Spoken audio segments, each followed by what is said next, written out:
They used to call me reliable, the man you could count on, the one who showed up no matter what. And for years, I believed that was a compliment. I thought it meant I was strong. I thought it meant I was loved. But here is the truth I never said out loud. Being the man who always gives is not strength. It is slow disappearance. I know because I lived it. I was married for more than 2 decades. I worked. I paid. I showed up. I stayed late to fix what was broken in the house. I woke up early to keep everything running. I made sure the kids had what they needed. And when people asked about me, I smiled and said I was fine. I wasn't fine. I was fading.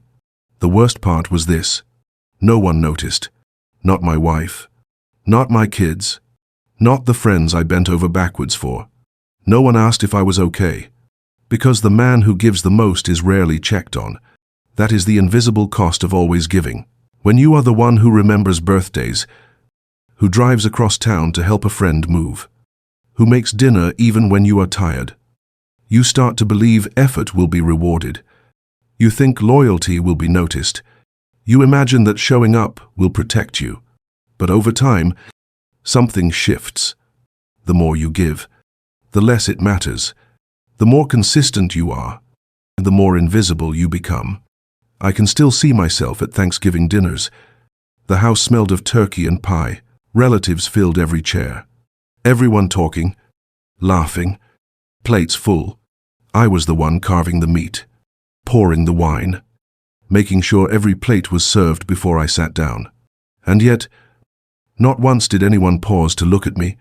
Not once did anyone ask, "Are you eating? Do you need a break?" To them, I was the machine that kept the holiday running. Not a man, not a soul, just a role. It sounds small. It sounds ordinary. But that is how men like me disappear. Not in one big betrayal, not in one dramatic fight, but in the quiet erosion of never being seen. I thought that was love. I thought love meant sacrifice. So I kept doing it. I brought flowers on Tuesdays, not because I had to, because I believed small gestures mattered. At first, she smiled. Then, over time, the flowers were just expected. No, thank you. No surprise. Just another item in the routine of a man who gave too much. I planned date nights. I picked restaurants. I made the reservations. And when she lost interest, I tried harder.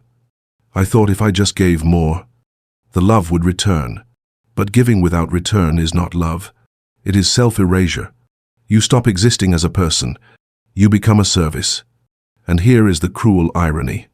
The more I gave, the more I disappeared. It didn't happen overnight. It was slow. So slow that even I didn't notice at first. But one evening, I caught myself in the mirror. It was after a long day. I had fixed the leaking sink, paid the bills, picked up dinner.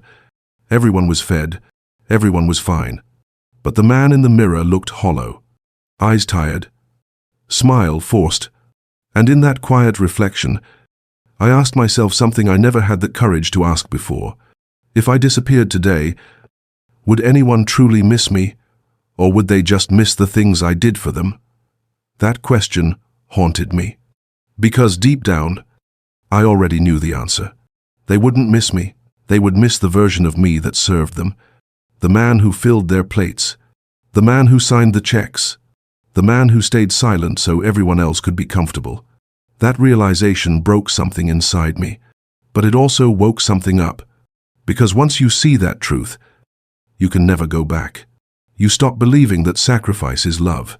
You stop believing that loyalty without reciprocity is noble. You stop believing that disappearing for others will somehow make you matter.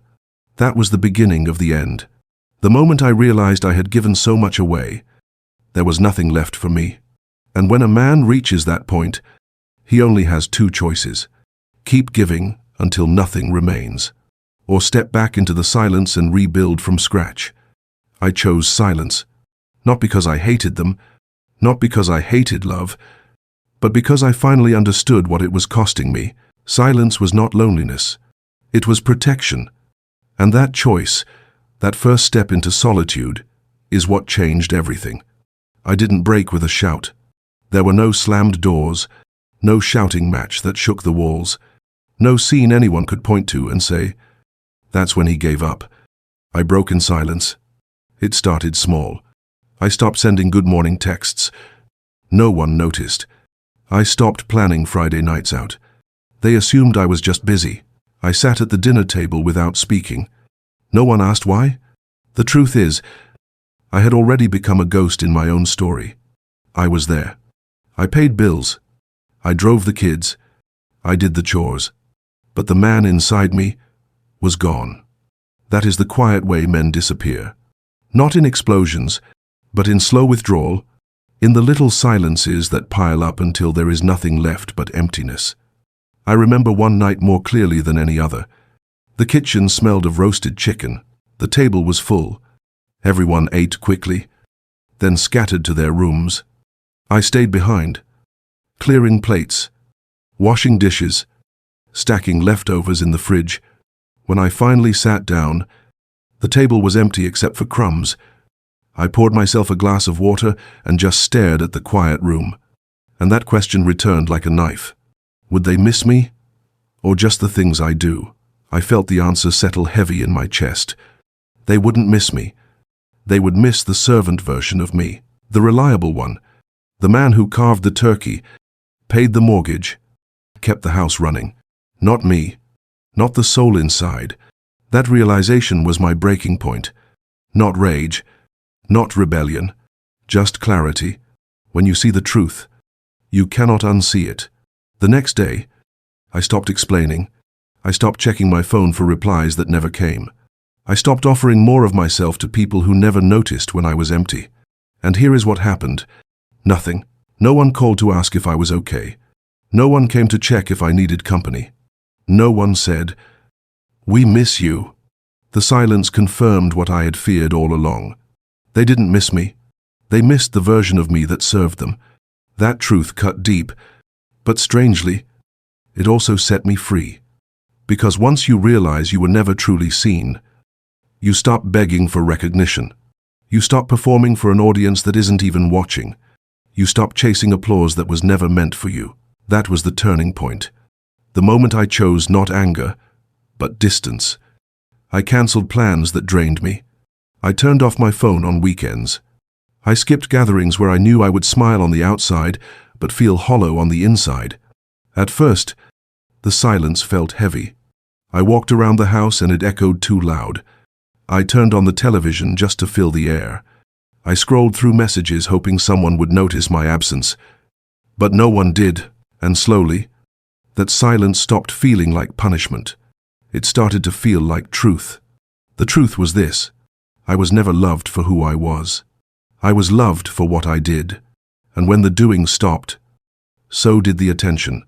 Painful, yes, but also freeing, because now I no longer had to pretend. I no longer had to explain my silence, my exhaustion, my emptiness. I could just be. One Saturday, I sat on the porch with my coffee.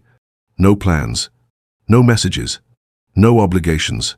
For the first time in years, I breathed without guilt. The air was cool, the street was quiet, and I realized something I had missed for decades. I wasn't afraid of being alone. I was afraid of losing myself. And now, for the first time, I was finding him again. People think change comes with fireworks. For me, it came with a whisper that said, "Stop, just stop."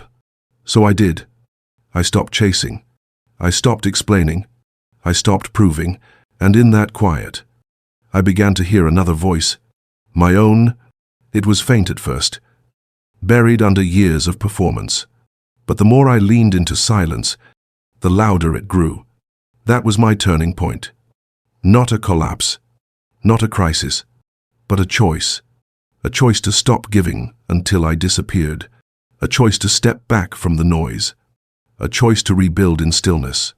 And once a man chooses that, he can never go back to who he was before. At first, solitude felt like punishment.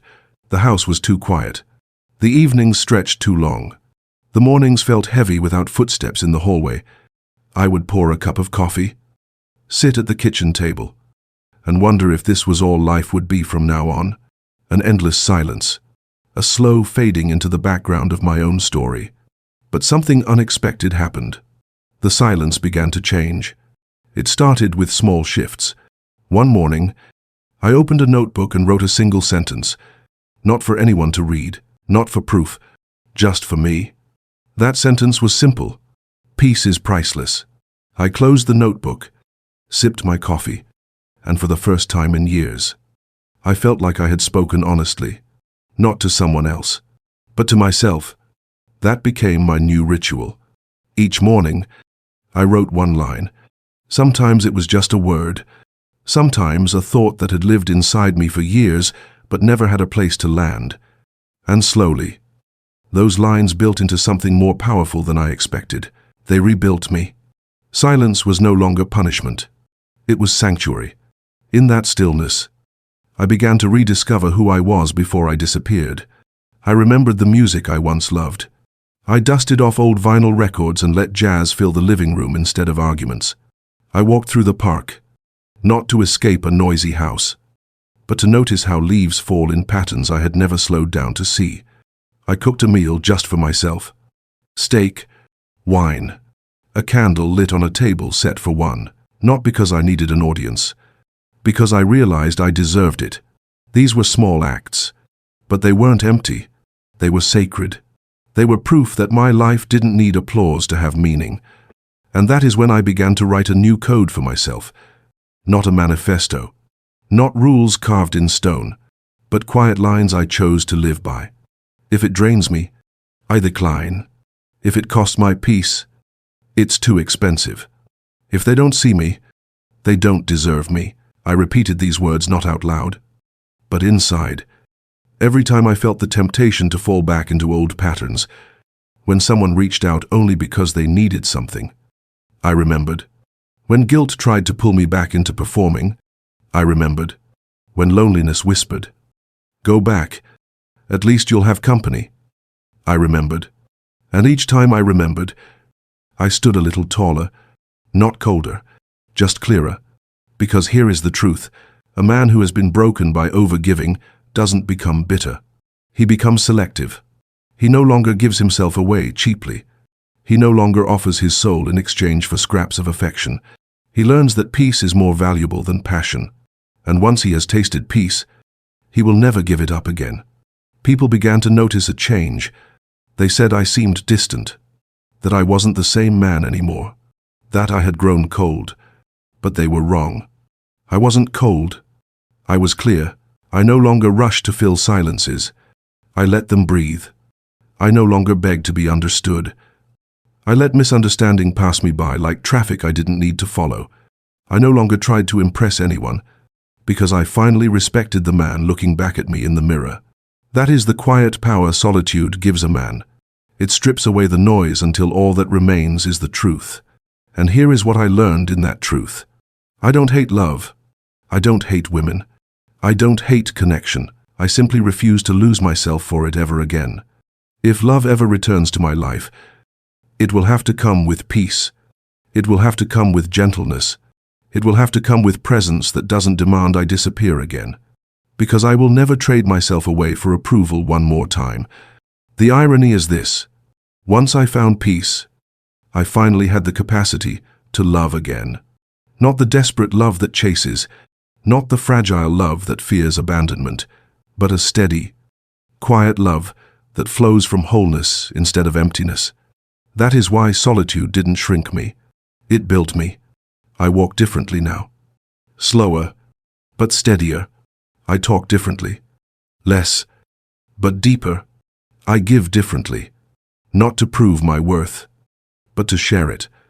And when people ask me if I get lonely, I smile. Because loneliness is needing someone to feel full. I don't need anyone to fill me. I enjoy people. I welcome connection, but I am no longer dependent on it to feel alive. That is what makes a man like me dangerous. Not dangerous to others, but dangerous to everything that once tried to own me. Dangerous to manipulation.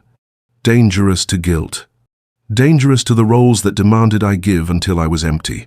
Because now, I know the cost of always giving, and I refuse to pay it again. So, if you see me sitting at a cafe with a book, or walking alone through the park, or cooking dinner in a house that is finally quiet, don't pity me.